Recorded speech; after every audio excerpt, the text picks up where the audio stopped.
What's going on, guys? It's Jimmy here. Welcome to our daily show where we discuss everything going on here in our country that you need to know about here on a daily basis. We have a major bill passed today that's potentially averts a economic collapse here in the United States. We'll go over the details here of that. Major news here from Russian President Vladimir Putin that could end the war. We got a lot to go over here in this video, and we'll jump right in here. Thank you so much for liking and sharing these videos. And if you haven't yet, make sure to click the subscribe button down below so you don't miss out on new videos. It's completely free to do so. Let's jump right in. Okay, first up, President Biden signs bill averting railroad worker strike. However, no paid sick days included. So these almost 1 million workers will get no paid sick days at all. Zero, none. You guys can let me know your thoughts here on this. So it's crazy to think here nowadays in 2022 going into 2023 that people get zero paid sick days at all, especially during a pandemic that's still going on here. Uh, you know, me and my wife and my family literally just getting over COVID here, still getting over it. My wife was bedridden for like 7 days.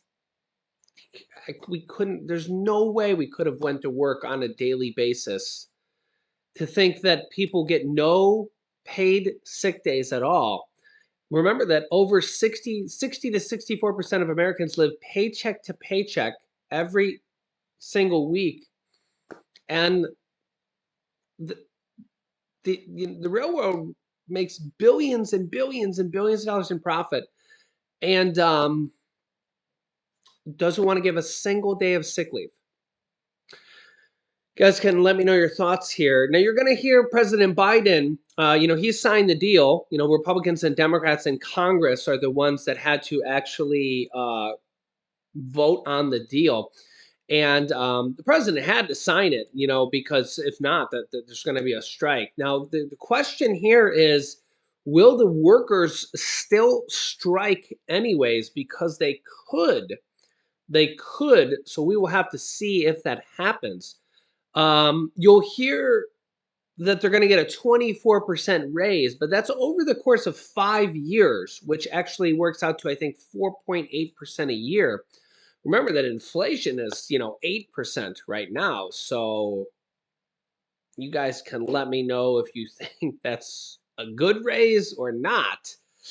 The reason they didn't get the paid sick leave, as you can see here, the provision to add 7 days of paid sick leave failed in the Senate because, they need 60 votes in the Senate to pass pretty much anything, was because there was not enough Republican votes.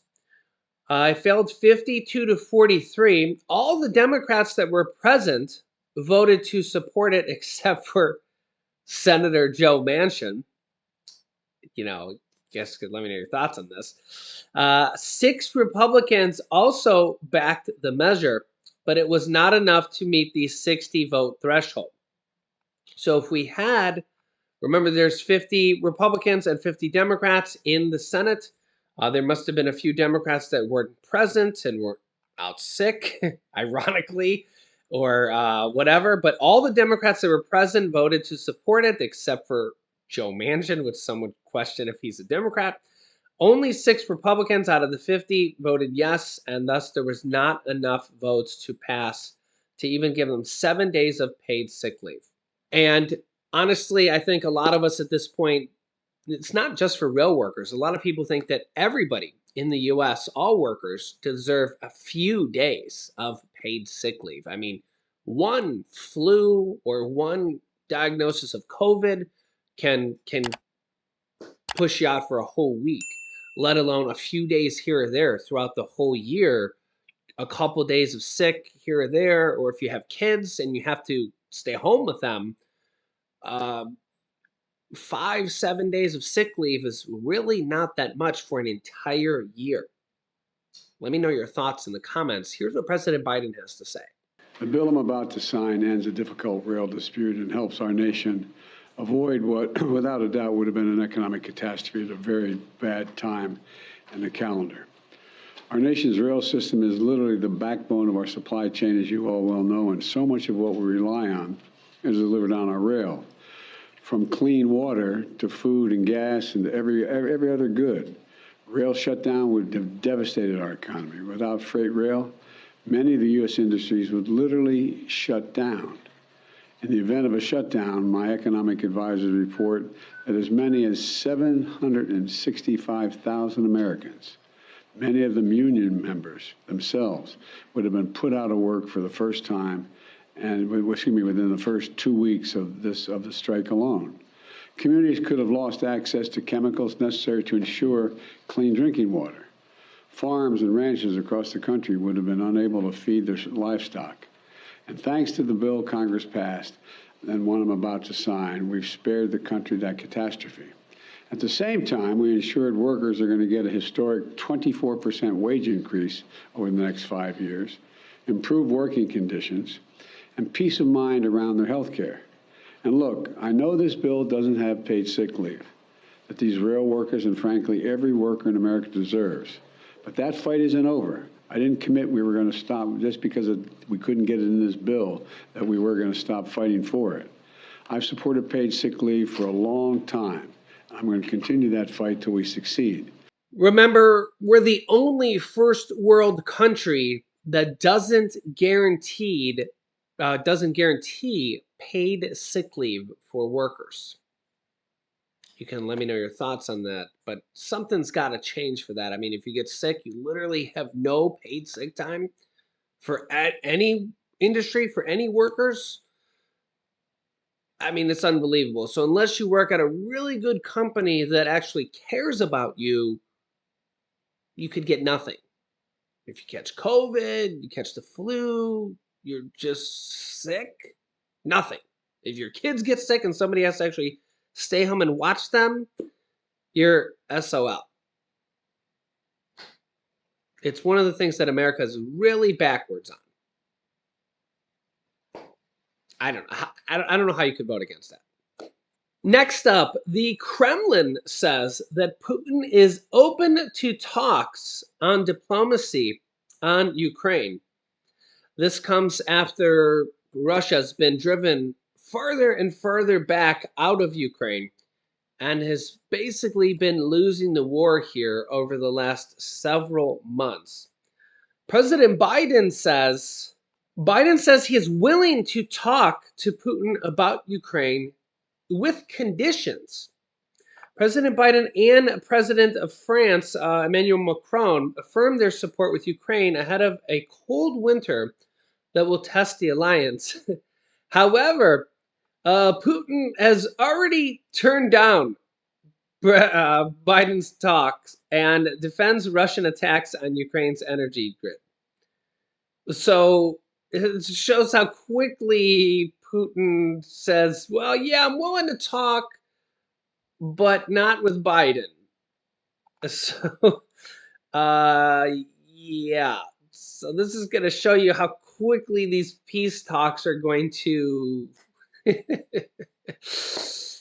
yeah, they're going to go very slowly, and or honestly, Russia's probably going to have to be driven out of Ukraine completely.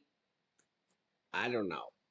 So yeah, Vladimir Putin says he's open to talks on a possible settlement to the conflict in Ukraine and believes a diplomatic solution, the Kremlin said, after Joe Biden suggested he was prepared to speak to the Russian leader.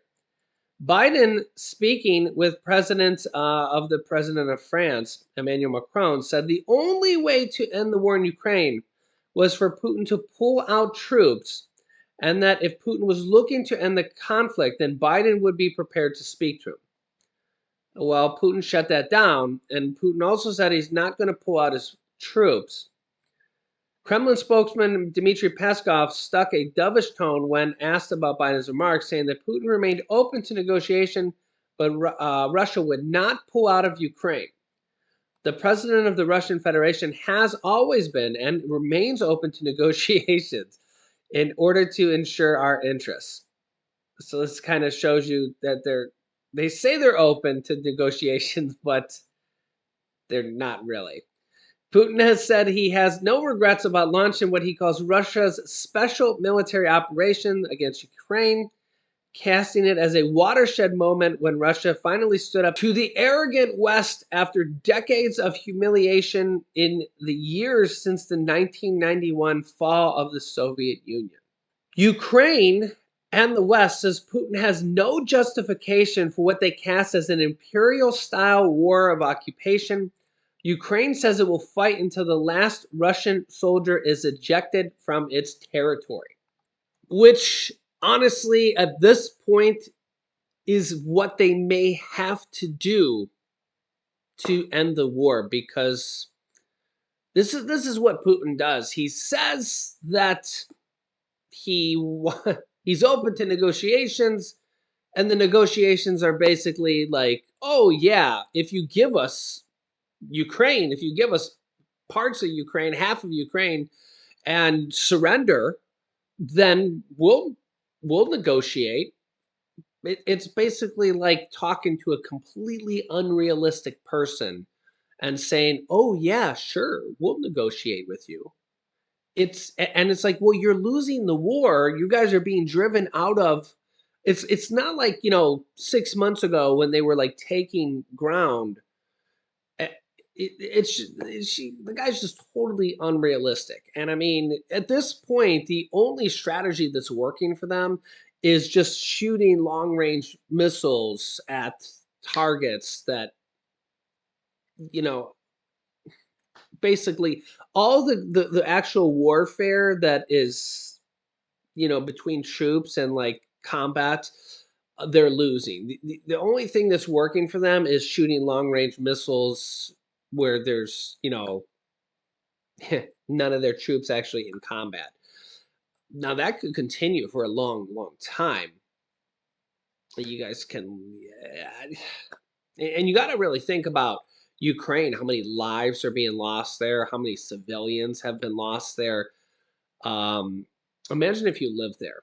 It's an absolute nightmare of a situation, and the rebuilding for that is just going to be an absolute just terrible, terrible thing.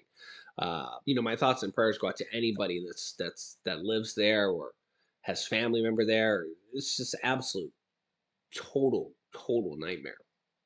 It would be the worst thing ever to be there. I couldn't even imagine it.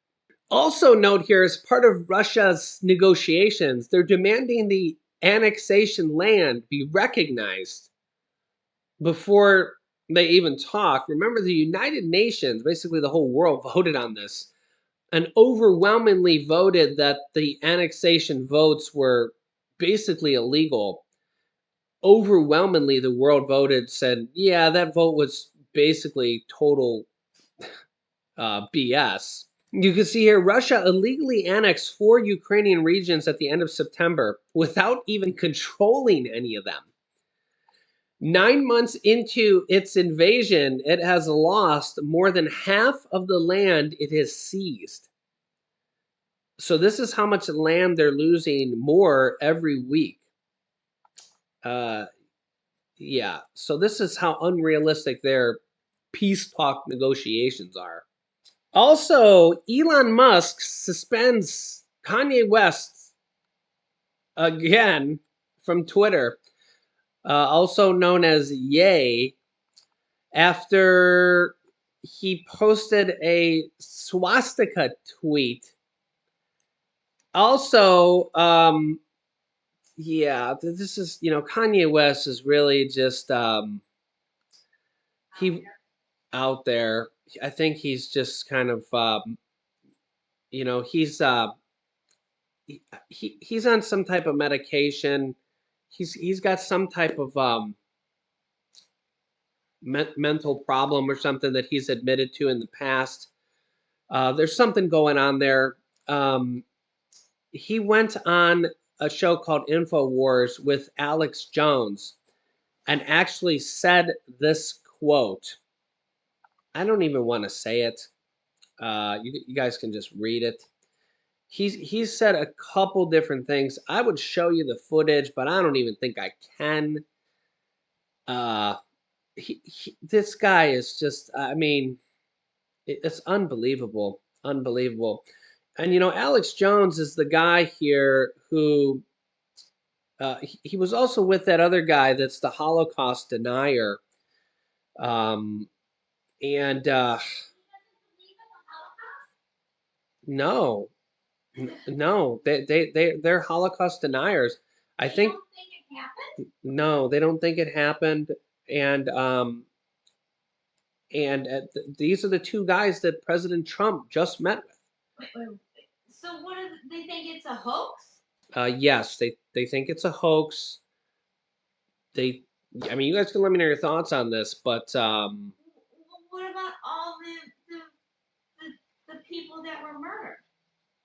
Well, how do they account for those people? listen, I don't know what these people think.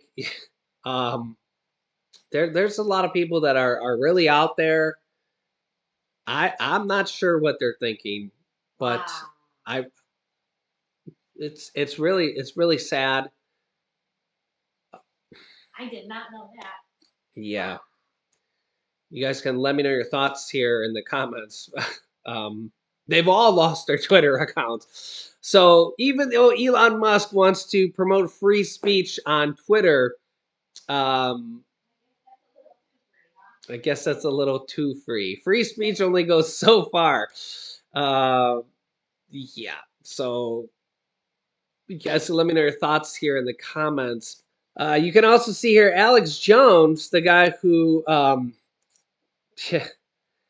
promoted that conspiracy theory over the Sandy Hook families, basically saying that it was a hoax and all that stuff, now files bankruptcy uh, for $1.5 billion. $1.5 billion. So you got to feel bad for those families, but the thing is that, they're going to take his assets in this bankruptcy. Well, that's the thing is, nowadays you can't just file bankruptcy and that's that. They take your assets. So, yeah, I mean, a lot of stuff going on here. Yeah, we watched part of that last night with this whole that whole podcast is really out there. Really out there. A lot they're just saying a lot of stuff that's you guys can let me know your thoughts on this. So I'll keep you up to date here with everything going on here in our country on a daily basis. Make sure to subscribe to our YouTube channel down below. It's completely free to do so. New videos come out here every day at 10 a.m., 3 p.m., and 8 p.m. Eastern Standard Time. Thanks so much for liking and sharing these videos. And yeah, you can click here to watch my newest video next. And you can click here to see the IRS is coming with potentially basically extra taxes and coming after the little guy with a $600 threshold. So click on one of those videos next. Thanks for watching, guys, and I'll see you in the next video.